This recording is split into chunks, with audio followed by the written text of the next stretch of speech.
नमस्कार, जय माता दी। मैं हूँ आपकी अपनी लाइफ डिजाइनर जीतू आचार्य। मेरी जिंदगी में क्या भटकना ही लिखा है? क्या हम ऐसे ही धक्के खाते रहेंगे? क्या जीवन में कुछ नहीं बन पाएंगे? क्या हमें अपने जीवन में सिर्फ और सिर्फ मुसीबतों का ही चेहरा देखना पड़ेगा? क्या यही प्रश्न आपके भी है? हमेशा दिलो दिमाग के अंदर जब ऐसी बातें घूमती है तो फिर अच्छी बातें सोचने के लिए जगह कहाँ से बनाएंगे? यानी नेगेटिविटी का वो घड़ा अगर पूरी तरह से भरा हुआ है तो उसमें पॉजिटिविटी की तो गुंजाइश हो ही नहीं सकती। और अगर ऐसी ही चीजें आप बार बार फेस करते हैं कि जहां आपको डिमोशन का सामना करना पड़े, काम एक होता है लेकिन उसका भटकाव कई सालों तक चलता है, यानी ये ऐसी मशक्कत होती है, ये ऐसा समय होता है जो बार बार आप उस काम के लिए जा रहे हैं लेकिन वो काम पूरा ही नहीं होता, यानी भटकाव ही आपकी जिंदगी में लिखा है। हार के फिर आप सरेंडर कर देते हैं, छोड़िए काम तो होगा ही नहीं, कोई फायदा ही नहीं है। ये भटकाव आखिर होता क्यों है आपके जीवन में? कौन सा ऐसा प्लेनेट है जो आपको सिर्फ और सिर्फ भटकाता ज्यादा है, काम आपका कम कराता है? अब ऐसा नहीं है कि वही प्लेनेट सबको भटकाता है। कुछ लोगों को भटका रहा है लेकिन कुछ लोगों को बहुत अच्छे से उनके मिशन तक भी तो पहुंचा रहा है। कुछ लोगों की नैया को डुबो रहा है और कुछ लोगों की नैया को पार भी तो लगा रहा है। कौन सा है वो प्लेनेट जो आपके जीवन के अंदर खलल बजा रहा है?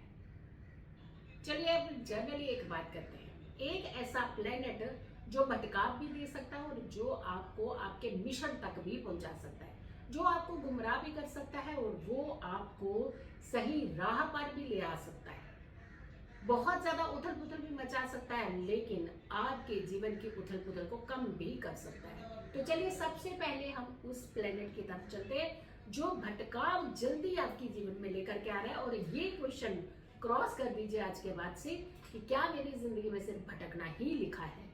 आप इसे समझ जाइए और फिर इसके बारे में क्या करना चाहिए, किस तरीके की रेमेडीज करनी चाहिए ताकि ये भटकाव नाम का जो एक टैग लग चुका है, ये टैग आपकी जिंदगी से हट जाए। राहु राहु भटकाता है, भटकाव की तरफ लेकर के जाता है, लेकिन राहु बहुत सारे कामों को अच्छा सिग्नल भी दिलाता है। अब चाहे हम पॉलिटिक्स की बात करते हैं तो वहां भी राहु की बहुत ज्यादा जरूरत होती है, लेकिन अगर हम ग्लैमर दुनिया की बात करते हैं वहां पर भी राहु का बहुत बड़ा रोल है।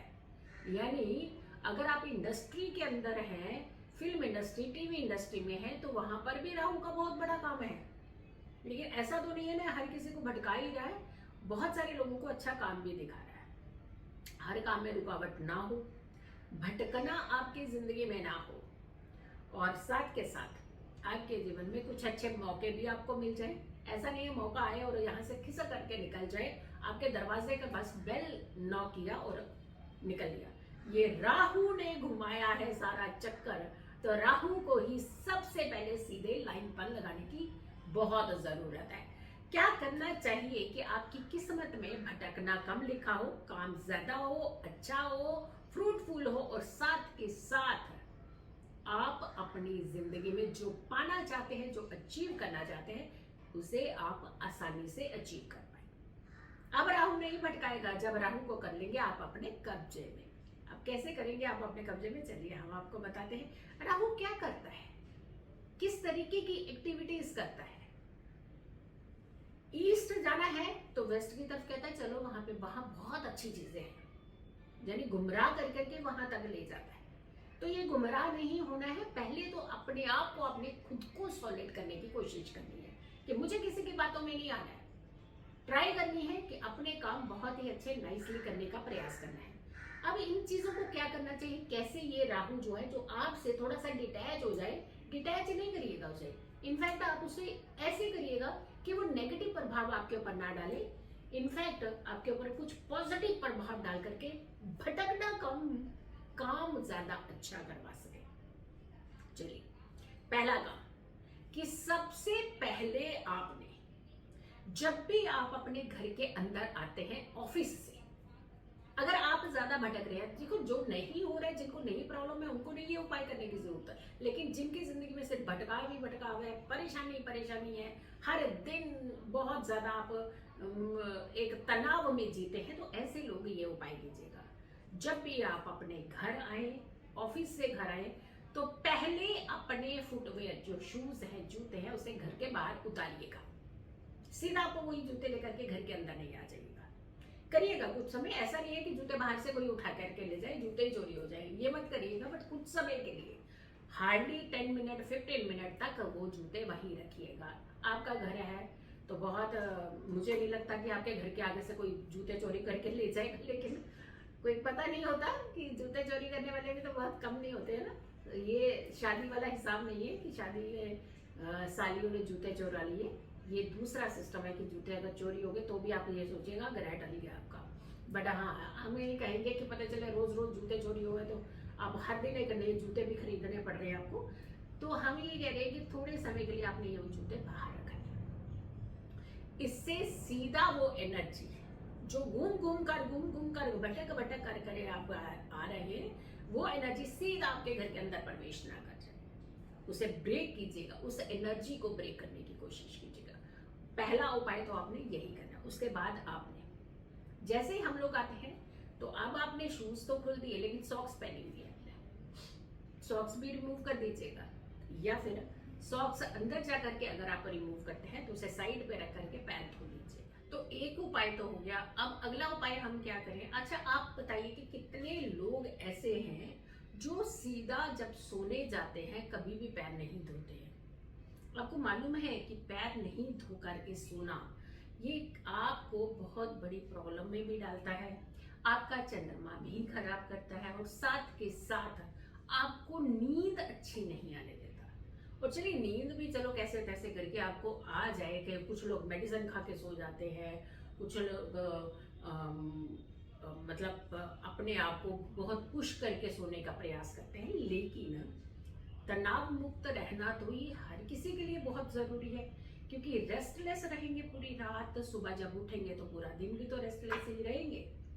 तो नींद अच्छी आना तो बहुत जरूरी है, लेकिन लेट करके सोचते रहना कि मैंने कितने पैसे कमाए, मेरे पैसे कहाँ उड़ गए, मैंने कहाँ नहीं पैसे कमा पाया, हाय रे सामने वाले को काम मिल गया मुझे नहीं मिल रहा, यानी ये सोच जो आपको बिस्तर पर लेट करके आती है, तो ये भी तो आपके लिए बहुत बड़ी डिस्टर्बेंस है। तो आप क्या करें? आपने बिस्तर पर जब भी सोने जाना है तो अपने पैर अच्छे से साफ कर लेने हैं, धो करके पैर, फिर आपने बिस्तर पर सोने के लिए जाना है। तो यहाँ पर भी राहु आपको बहुत ज्यादा रिलैक्स कर देगा। यानी राहु ऐसा काम करता है जो इरिटेटिंग वाले काम कराता है आपसे। गंदे पैर बिस्तर पे लेकर के चढ़ जाएंगे, सामने वाले इतने इरिटेट हो जाएंगे, लेकिन आपको हाँ जी ठीक है, हमने तो सामने वाला परेशान है, हम थोड़ी है परेशान। तो परेशान वो कुछ समय के लिए हो रहे हैं, आप तो बहुत लंबे समय के लिए परेशान होने वाले हैं। तो आपको यहाँ पर खास करके ध्यान रखना है कि क्या करना है। ओम रांग राहवे नमः, इस मंत्र का हर शनिवार को 108 बार यानी एक माला जाप ये जरूर किया करेगा। आप देखिएगा इससे बहुत फायदा मिलेगा आपको। देखिएगा, ये सिर्फ उपाय कीजिएगा। और जूते कहाँ है आपके, बाहर ही रहेंगे क्या? नहीं, उठा लीजिएगा, ताकि नहीं होगा ऐसे होगा पता चले कि जूते ही रोज चोरी होना शुरू हो गए, तो फिर आपको दिक्कत। आचार्य जी ने तो ऐसा उपाय बताया कि हमारे तो जूते ही सारे चोरी हो गए। नहीं, ऐसा नहीं हम चाहते। हम ये चाहते हैं कि आपकी जिंदगी में जो भटकना नाम का वर्ड लिखा हुआ है ना, जो स्टैम्प की तरह आपके साथ चिपक चुका है, वो दूर हो जाए और आपका जीवन अच्छा सा होने लगे। सो वीडियो को ज्यादा से ज्यादा लोगों तक जरूर शेयर कीजिएगा। अगर चैनल सब्सक्राइब नहीं किया तो जरूर कीजिए, वीडियो शेयर कीजिए और मेरी आने वाली हर वीडियो को जरूर देखें। खुश रहें, स्वस्थ रहें, पॉजिटिव रहें। पॉजिटिव रहते हैं तो हर समस्या से हम दूर रहते हैं। जल्दी हाजिर होंगे एक अच्छे वीडियो के साथ। तब तक के लिए नमस्कार, जय माता दी।